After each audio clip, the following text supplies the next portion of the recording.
जय राधा माधव कुंज बिहारी। जय गोपी जन वल्लभ गिरिवरधारी। यशोदानंदन व्रज जन रंजन यमुना तीरा वनचारी। जय राधा माधव कुंज बिहारी।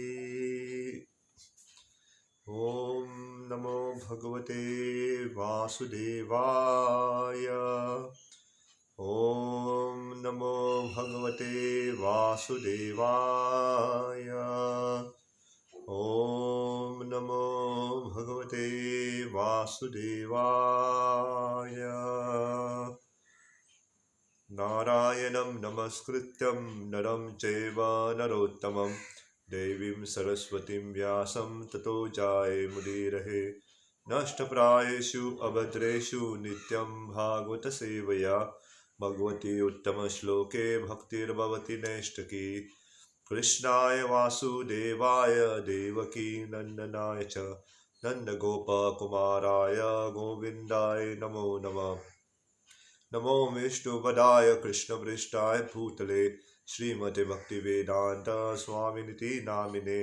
नमस्ते सरस्वती देवे गौरवाणी प्रचारिणे निर्विशेष शून्यवादी पाश्चात्देशतारिणे।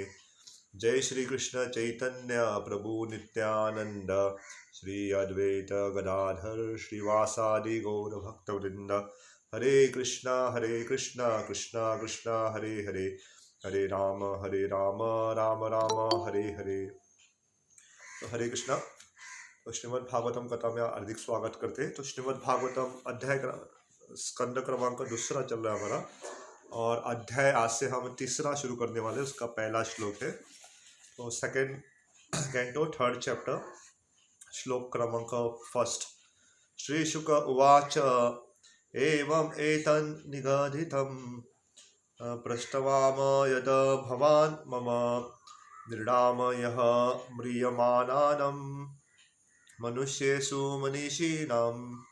Shri Sukha uvacha, Sri Sukadeva Goswami said, evam, so, etat, all this, Nigaditam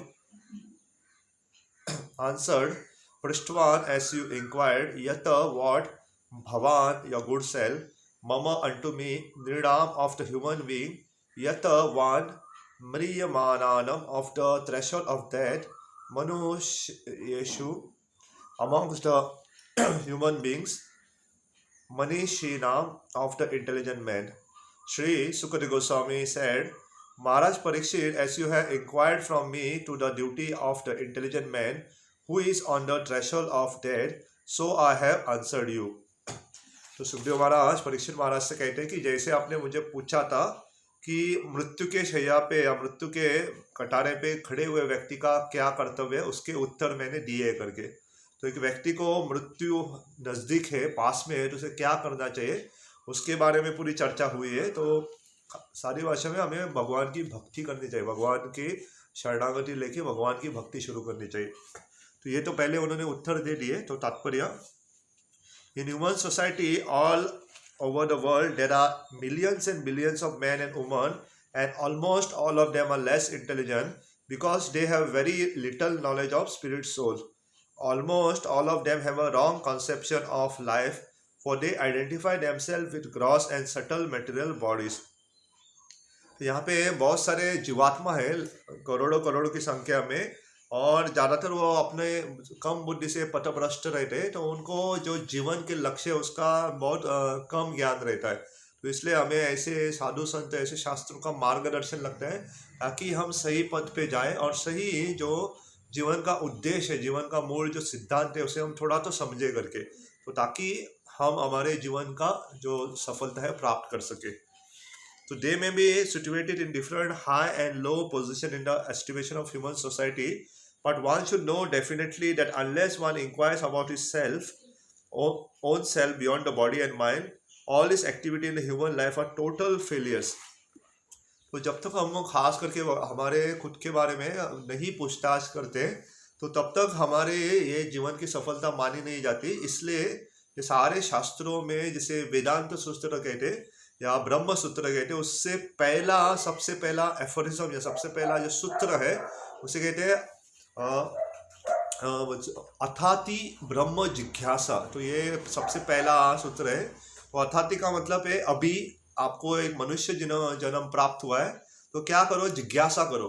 तो जिज्ञासा का मतलब पूछताछ करो कि हम जिज्ञासा करते, ये क्या है वो क्या करते। तो जिज्ञासा भी वो करने की विधि बताते हैं। और किसकी जिज्ञासा करो कहते हैं कि आप कौन हो करके हमें पूछना चाहिए कि मैं कौन हूँ। दूसरी जिज्ञासा करो कि भगवान कौन है, कि भगवान कौन है उसके बारे में पूछताछ करो। और तीसरी जिज्ञासा है कि ये दोनों में संबंध क्या है करके। तो मैं कौन हूँ, भगवान कौन है और हमारे दोनों के बीच में संबंध क्या है, ये एक व्यक्ति को जिज्ञासा करनी चाहिए। तो ये मनुष्य को तो करना ही है, क्योंकि पशु आके ये जिज्ञासा नहीं कर सकते।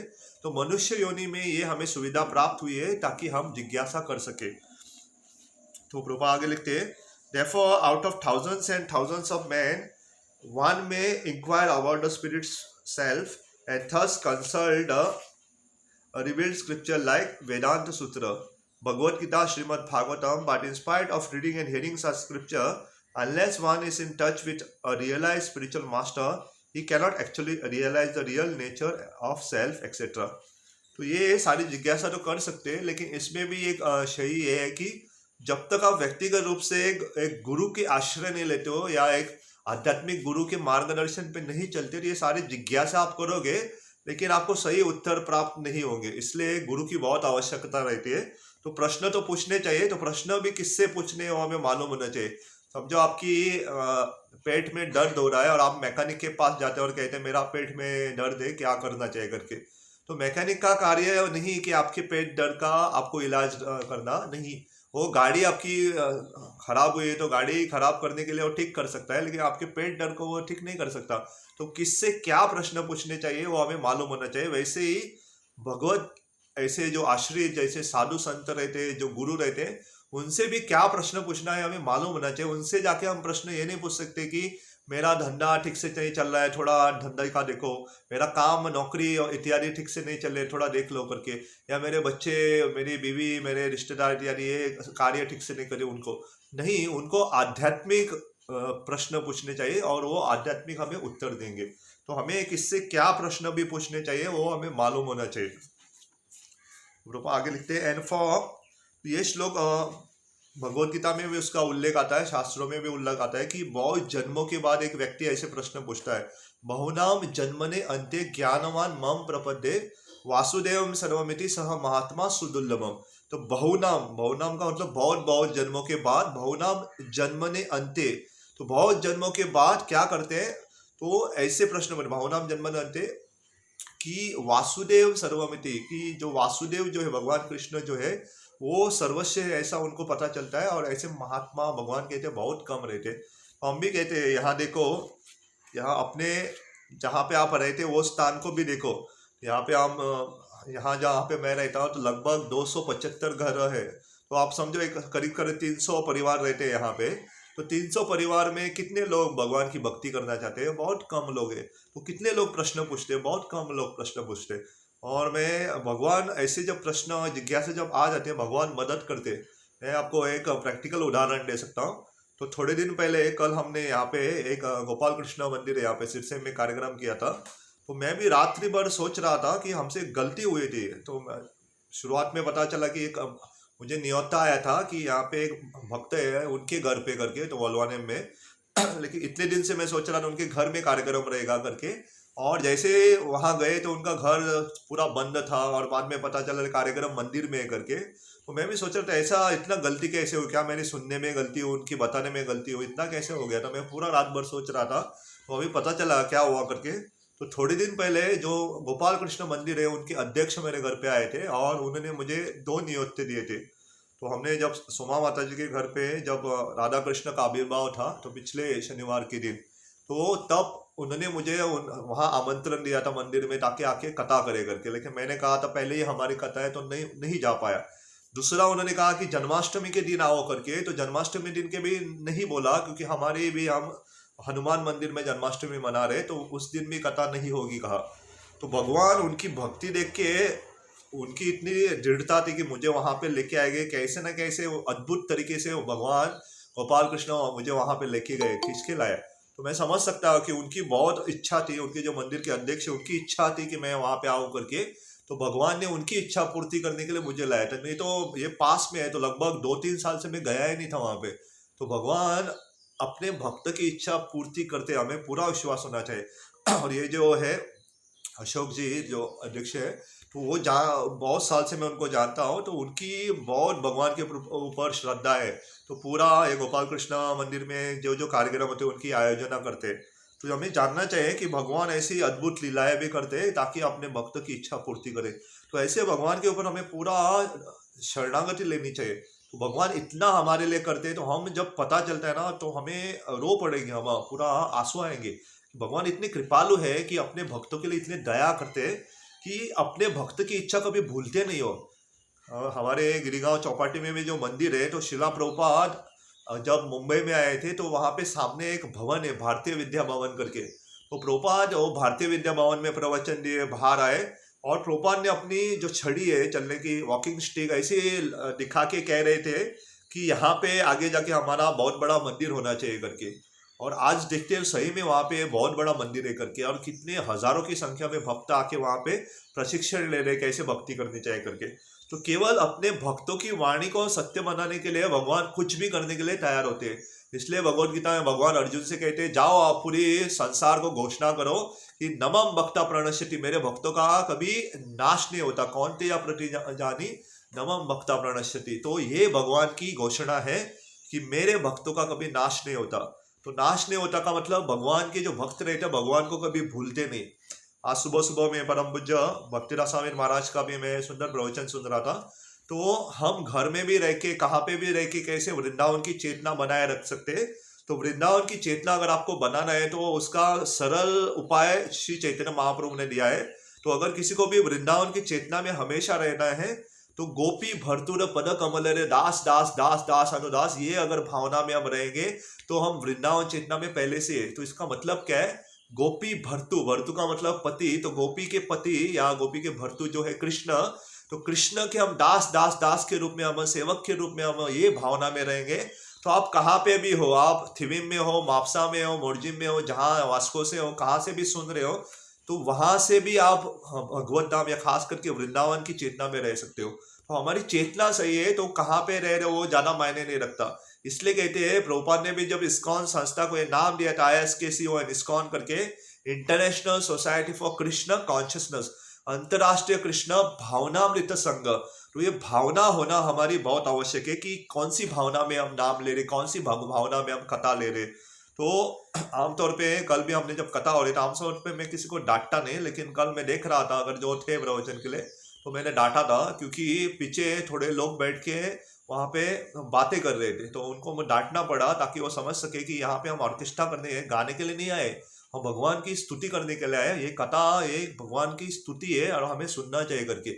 नहीं सुनना है तो आप उठ के चले जाओ, आप घर जा सकते हो। तो अगर आप यहाँ पे आए हो मंदिर में, समय दे रहे हो अपना कीमती, तो थोड़ा ध्यान से सुनना भी चाहिए।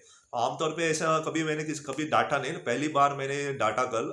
तो ऐसा कभी कभी जरूरी रहता है कि हमें जानना चाहिए कि हम क्या कर रहे हैं करके, कि ये सब टाइम पास करने के लिए हम नहीं आते। यहाँ पे भी हम जब कथा सुनते हैं तो हम हमारे जीवन का अमूल्य समय आधा घंटा दे रहे, तो आधा घंटा दे रहे तो उसे पूरी शरणागति के साथ भगवान की सेवा में देना चाहिए। क्योंकि पहले हमारे पास समय कम है, तो समय निकाल के हम ये दे रहे, तो भागवतम सुनने के लिए दे रहे, तो भागवतम का पूरा फायदा लेना चाहिए। और भागवतम क्या है, जैसे भगवान के अलग अलग अवतार है, हम कहते केशवद्रित नरहरि रूप, भगवान ने नरसिंह का अवतार लिया, या केशवद्रित वराह रूप, भगवान ने वराह देव का अवतार लिया, वैसे केशवद्रित श्रीमद भागवतम रूप।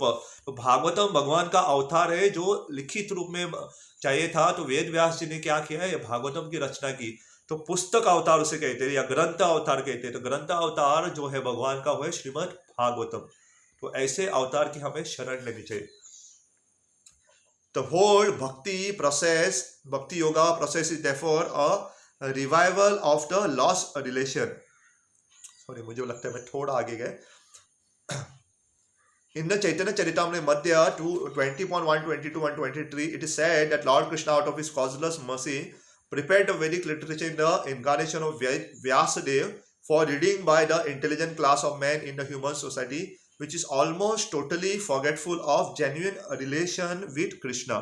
तो वो चैतन्य चरितामृत में इसका उल्लेख किया गया। व्यासदेव जब देखा कि ये आगे वाली आने वाली पीढ़ी उनको कुछ याद नहीं रह गया, तो दयावश उन्होंने भागवत की ऐसे ग्रंथों की रचना की। ये सारे ग्रंथ क्यों दिए गए, तो आप सादी भाषा में भी समझ सकते हैं कि जब हम सुनते हैं कुछ ना या पढ़ते हैं ना, तो याद नहीं रहता हमें, तो याद हम भूल जाते हैं थोड़े दिनों बाद।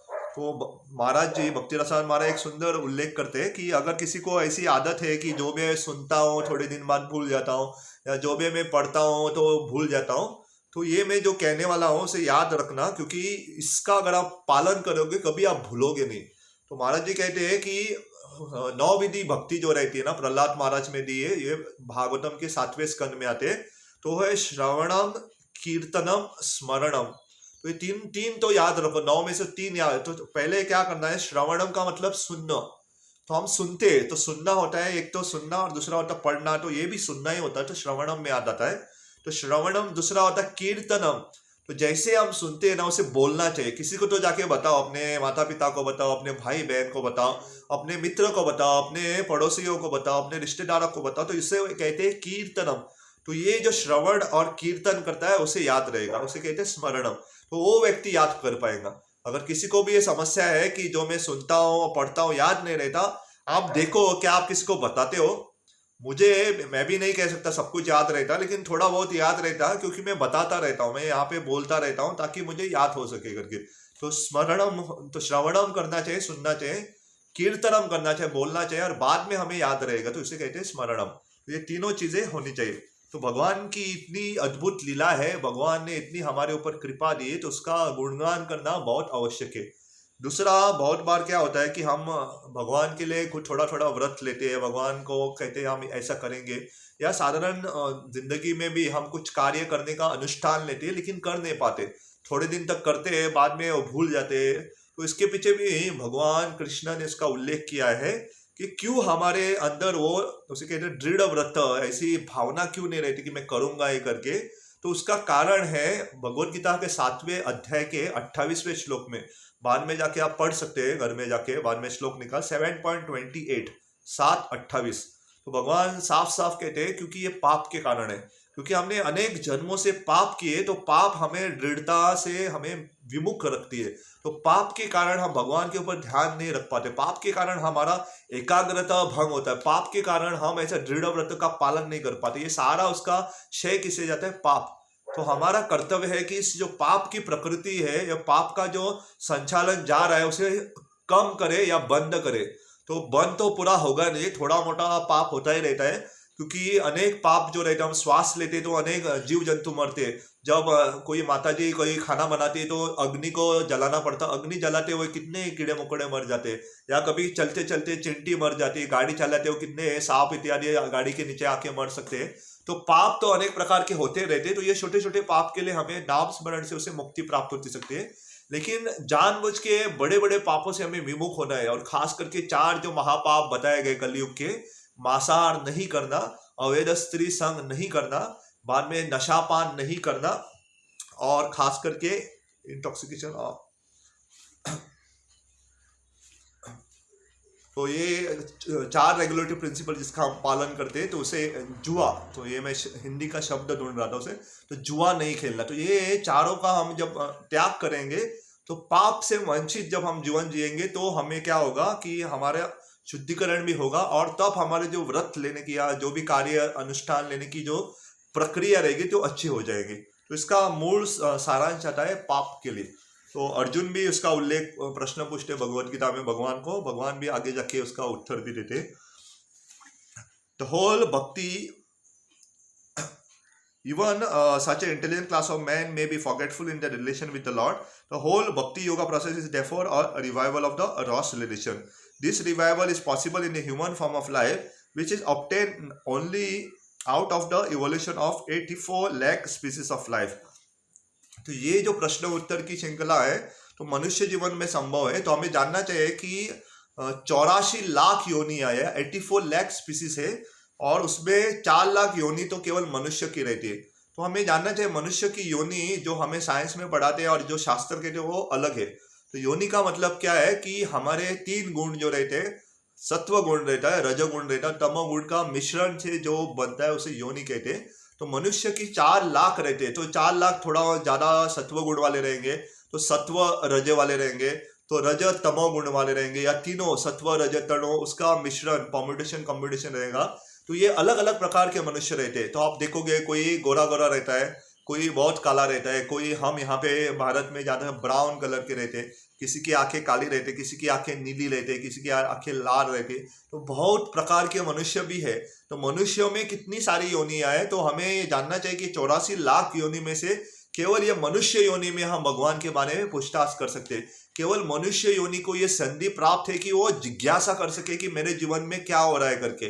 मैं सादा उदाहरण देता हूँ कि अगर आप कुत्ते को मारते हो, ऐसे रास्ते के जो गली का कुत्ता है उसके ऊपर एक पत्थर मारते हो, मारो मत, मैं जस्ट उदाहरण दे रहा हूँ, तो कुत्ते को पता नहीं चलता है कि आपने उसे क्यों मारा है करके। वो पूछने के लिए नहीं आएगा आपने मेरे ऊपर पत्थर क्यों मारा करके।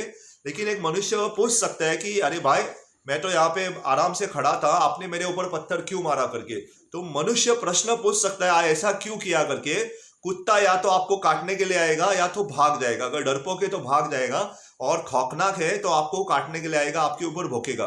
तो ये 2 ही क्रिया कर सकता है, लेकिन प्रश्न नहीं पूछेगा कि आपने मुझे क्यों मारा। अगर प्रश्न भी पूछा उसने, हम समझ में नहीं आएगा क्योंकि हमें कुत्ते की भाषा नहीं आती है। तो ये फर्क होता है कि मनुष्य योनि में हम प्रश्न पूछ सकते हैं, और प्रश्नों के उत्तर देने के लिए हमारे पास शास्त्र है, और बड़े बड़े साधु संत है, गुरु शिष्य परंपराएं के जो साधु रहते हैं वो हमें प्रश्नों का उत्तर दे सकते हैं। इसलिए ये जो ज्ञान आ रहा है उसको सीमित करना, उसे समझना बहुत आवश्यक है करके। तो intelligent class of human beings are must take it serious note of this opportunity. Not human beings are intelligent, so the importance of human life is not always understood. Therefore, Manishanam meaning thoughtful as particular used here. तो प्रभुपाद भी कहते हैं कि सारे बुद्धिमान लोगों को ये भक्ति मार्ग लेना चाहिए, लेकिन हमें जानना चाहिए कि सारे बुद्धिमान नहीं रहते। बुद्धिमात्वा का मतलब केवल कॉलेज स्कूल में अच्छे मार्क्स लाना ये बुद्धिमान के लक्षण नहीं है। सही में बुद्धिमान व्यक्ति कौन है? भगवान कहते हैं वासुदेवम सर्वमिति सह महात्मा सुदुर्लभम। जिसे पता है कि वासुदेव भगवान कृष्ण ही सर्वश्रेष्ठ है, वो सही में बुद्धिमान है। बाकी का ज्ञान आपको हो ना हो क्या फर्क पड़ता है। अभी मैंने तो मैथ्स की पढ़ाई नहीं की, तो मेरा को क्या फर्क पड़ता है मैथ्स नहीं आता है करके। तो मैंने पढ़ाई की है केमिस्ट्री, बाकी की मुझे विद्या नहीं आती, क्या फर्क पड़ता है। तो मैं क्या जी नहीं रहा हूँ, मैं क्या मेरा पालन पोषण नहीं कर रहे भगवान। लेकिन फर्क पड़ता है कि अगर हमें भगवान के बारे में ज्ञान नहीं तो फर्क पड़ता है। तो ये सबके लागू है, या आप चपरासी हो, या आप जज हो, या आप गाड़ी चला रहे हो, कुछ भी कर रहे हो, तो आपको ये ज्ञान नहीं है भगवान के बारे में, तो फर्क पड़ेगा। क्योंकि भगवान कहते हैं कि सारे जीवात्मा मेरे अंश है, और आपको हमारे पिता जो परम पिता है भगवान के बारे में मालूम नहीं तो क्या फायदा। तो अगर आपको अपने पिताजी के बारे में मालूम नहीं तो क्या आपके जीवन का क्या फायदा है करके। तो जैसे हम हमारे माता पिता के बारे में ज्ञान रखते हैं, तो वैसे हमारे माता पिता के भी पिता जो सर्वश्रेष्ठ भगवान है उसके बारे में ज्ञान रखना चाहिए। तो हम गणेश चतुर्थी या कल भी हमने जो मंदिर में गए तो आरती गाती घालिंग लोटांगन करके, तो उसमें आप देखोगे ध्यान से, तो तुम्हें हो माता तुम्हें हो पिता, तो किसे हम पुकारते सही में, और हम नारायणम समर्पयामि हम कहते हैं। तो ये भगवान को ही कहते हैं।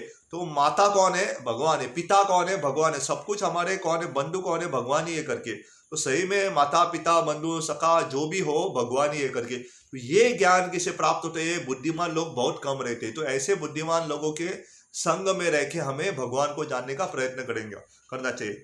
और प्रभुपाद आखिरी में लिखते डेफो मनीषानाम। तो ये शब्द मनीषानाम का मतलब जो रहते हैं, बहुत कम लोग रहते हैं जो ऐसे धारणा को जानते, ऐसी चेतना रखते। तो मीनिंग थॉटफुल इज पर्टिकुलर मनीषानाम person like Maharaj Parikshit must therefore take to the lotus feet of Lord Krishna and fully engaged himself in devotional service, hearing, chanting, etc. of the holy name and pastime of the Lord, which are all Hari Katamrita. The action is specially recommended when one is preparing for death. तो ये जो हरि कथामृत है ये तो आमतौर पे करना ही है हमें। कथा भगवान की, हरि कथा अमृत। तो हरि भगवान की कथा अमृत कहा गया। जो कथा में जो अमृत है उसका पान करना चाहिए, सबको पान करना चाहिए, लेकिन खास करके ऐसे व्यक्ति को पान करना चाहिए जिसकी मृत्यु नजदीक है। तो आप सही में देखो, कभी कभी हमें पता चल जाता है कि अगर हमारे रिश्तेदार है वो ज़्यादा दिन नहीं जीने वाले। ऐसे मुझे भी मालूम था, हमारे घर वालों को भी मालूम था कि हम मेरी माँ भी ज़्यादा दिन नहीं जीने वाले हैं, मालूम था हमें। तो ऐसे जब पता चलता है ना, ये कथामृत का पान करना चाहिए। ये तो जिसे पता है, लेकिन जिसे पता नहीं है उसे भी कथामृत का पालन करना चाहिए, क्योंकि सबके पास 7 दिन ही रहते हैं कि हम सोमवार, मंगलवार, बुधवार, गुरुवार, शुक्रवार, शनिवार या रविवार, इन 7 दिनों में से एक दिन हमारी मृत्यु होने वाली। ये 7 दिन के अतिरिक्त 8वां दिन नहीं है, तो कोई भी 8वें दिन नहीं मरेगा, कोई भी मरेगा वो 7 दिनों के अंदर ही मरेगा। तो हमारे पास भी 7 दिन है। अभी वो कितने साल में आएगा या कितने सेकंड में आएगा, इसका क्या भरोसा। अभी अभी बैठे बैठे भी हम यहाँ में मृत्यु हो सकती है, या हम 100 साल तक भी जी सकती है, भगवान की इच्छा के ऊपर है। तो हमें तैयारी करनी है। जैसे परीक्षित महाराज ने प्रश्न पूछा तो उसका उत्तर दिया है कि भगवान की भक्ति के लिए कोई समय नहीं रहता। जैसे हमें पता चलता है, और प्रहलाद महाराज ने तो साफ साफ कहा है कि कौमार्यम आचरत प्रज्ञात, कहते हैं कि कौमार्यम 5 साल का एक बच्चा हो जाता है। तो जैसे हमारी उम्र 5 साल की हो जाती है तो हमें तुरंत भक्ति करना शुरू करना चाहिए। तो जहाँ पे भी जितने भी ज्यादा हम सुन रहे हैं 5 साल के ऊपर है, तो 5 साल की जब हमारी आयु होती है तो भक्ति मार्ग को स्वीकार करके उसे दृढ़ता पूर्वक हमें पालन करना चाहिए। तो ये आज के श्लोक का निष्कर्ष है। तो जस्ट सारांश में कि सुखदेव महाराज परीक्षित महाराज से कहते हैं कि आपका जो प्रश्न आपने पूछा था उसके उत्तर स्वरूप में मैंने बता दिया, कि साफ साफ बता दिया कि भगवान की भक्ति मार्ग का पालन करो करके।